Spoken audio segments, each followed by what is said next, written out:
It was chaos in Colombia today as mourners filled the streets of Medellin for the funeral of Pablo Escobar. Police bullets finally put the world's most notorious drug thug out of business. But the drug trade is still thriving, with traffic as heavy as ever. We have two reports tonight, beginning with correspondent Diana Gonzalez. An angry mob carried away the coffin with Pablo Escobar's body inside. To many who came to pay their last respects, the leader of one of the world's most powerful cocaine cartels was considered a hero. While some in the crowd refused to believe it was actually him, today the DEA confirmed it was Escobar who was killed by Colombian security forces yesterday.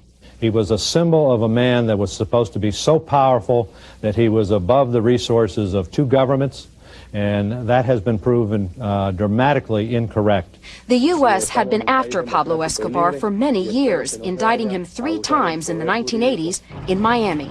At the time, it was considered the U.S. corporate headquarters for the Medellin cartel. Today, South Florida continues to be one of the main points of entry for most of the Colombian cocaine smuggled into this country. The supply originates in Colombia and is then sent to transshipment points in neighboring countries. From there, it's smuggled into the U.S. mainly through Florida on the East Coast, California and Texas on the West. To stem the continuing flow of cocaine, the DEA's newest strategy is toppling the leaders of the cartels, the most powerful now headquartered in another Colombian city, Cali. It's going to probably be much more difficult because the Cali Cartel is very well entrenched. But no one had the power of Pablo Escobar. His death is hailed as a key psychological victory in the war against drugs and a clear message to other cocaine kings that they are not invincible. Diana Gonzalez, CBS News, Miami. This is Giselle Fernandez in New York, where Pablo Escobar once controlled more than half the cocaine in the city. Few here think his death will have any impact on the drug trade booming on the streets. As long as drugs are made available to people in the street, they don't really care who he was. The Reverend James Allen runs a drug rehabilitation center in Harlem. If you don't believe him, ask the recovering addicts.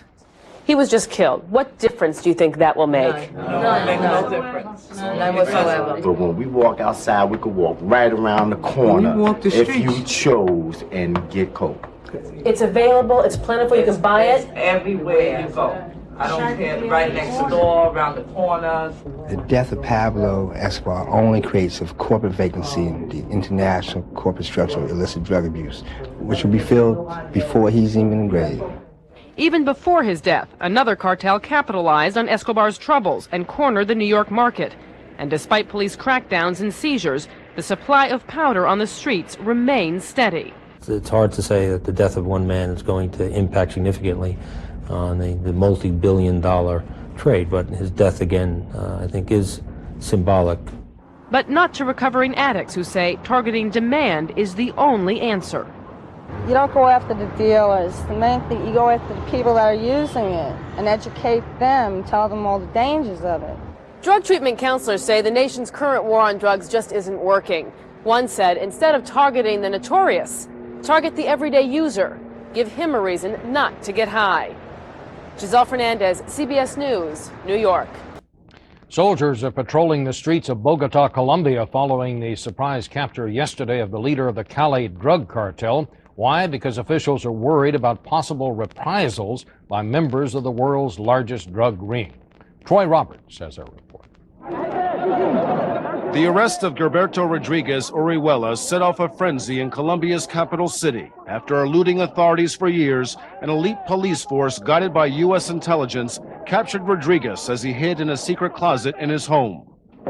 Colombia President Ernesto Samper declared the arrest the unraveling of the Cali Cartel, while U.S. federal officials suggest the capture may help staunch the flow of drugs into this country. It has a very measured and very meaningful impact on the Cali Cartel leadership, which translates as well to impact on the rest of the organization's ability to distribute cocaine in the United States and elsewhere. The Cali Cartel is believed to have supplied 80% of the world's cocaine. Rodríguez built the drug empire by infiltrating Colombia's political institutions. President Samper had been accused of taking millions from the Cali Cartel to finance his election, straining relations with the White House, which had grown impatient with Colombia's sluggish anti-narcotics effort. But a presidential spokesperson says these latest developments have allayed those concerns.